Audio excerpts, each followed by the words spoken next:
The gentleman from New York, Mr. Morelle. Thank you so much, Mr. Chairman, for holding this hearing, and Mr. Secretary, thanks so much for being here.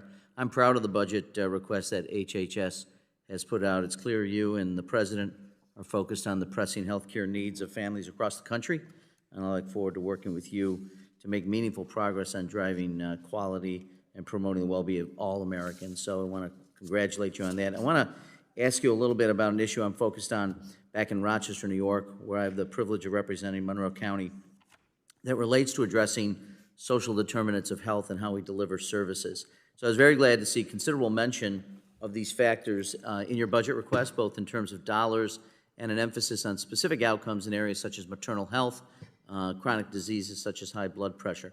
So I also applaud the coverage and reimbursement of services provided to community health workers and community-based organizations, giving their impact on addressing social determinants and improving health equity, which you've mentioned earlier.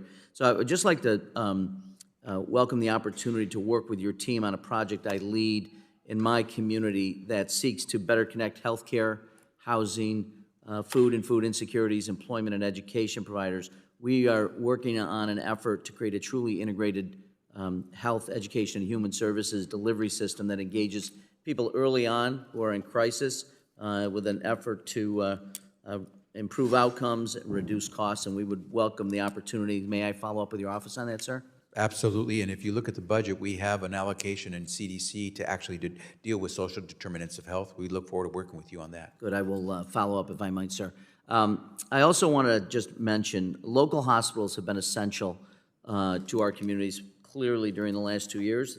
It's really shown both in terms of emergency care, COVID-related care, and people, they continue those hospitals and navigate subsequent surges as they happen.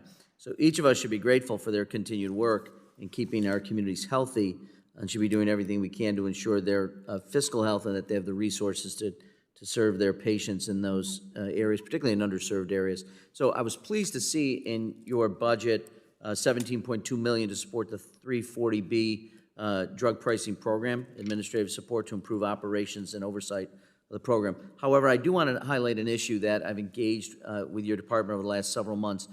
For hospitals that participate in the 340B program, the disproportionate share of hospital eligibility has been negatively impacted by the change in payer makeup, as well as the inability to perform certain procedures during COVID. So there's that measurement that we use.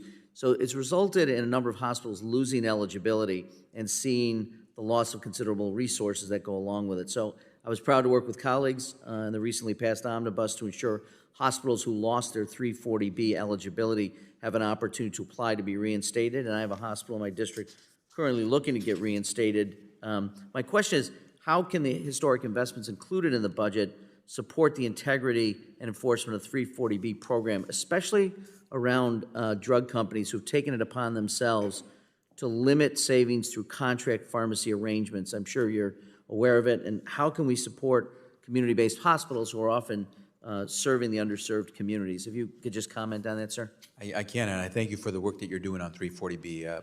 There are very few places where I go when I'm dealing with healthcare facilities where they don't come to me and say, can you please continue to work on 340B? It's indispensable for us to be able to get some of these medications to our patients. And so thank you for the work that you're doing. We're going to, as you know, we're going to work very hard and to the point where we know we'll probably end up in court on much of what we do. But we believe the 340B program was there for patients, not for manufacturers to make money.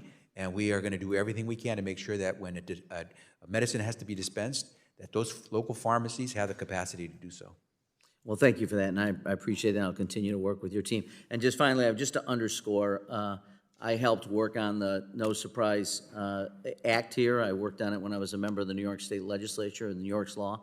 And one of the things we were clear to do when we wrote the law is that the factors included in the IDR process should make sure that no one single factor is prioritized in such a way that it becomes a benchmark rate. That was the subject of the lawsuit. So I not only appreciate your commitment to working quickly on this, but also to make sure that the rulemaking is in line with the statutory instructions. So I'd like the opportunity to make sure we follow up with that as well, sir. Look forward to following up with you on that, and if you'll recall, in our rule, we did have a provisions that said that when you look at that arbitration process, if a state has its own process in place, you fall back to that state's process. And I do appreciate that very much, and appreciate your leadership, sir. Thank you. I yield back. Thank you. Thank you. The gentleman from Georgia, Mr. Allen. Thank you, Mr. Chairman, and Mr. Secretary, thank you for being here today. Yesterday, your administration announced a new rule to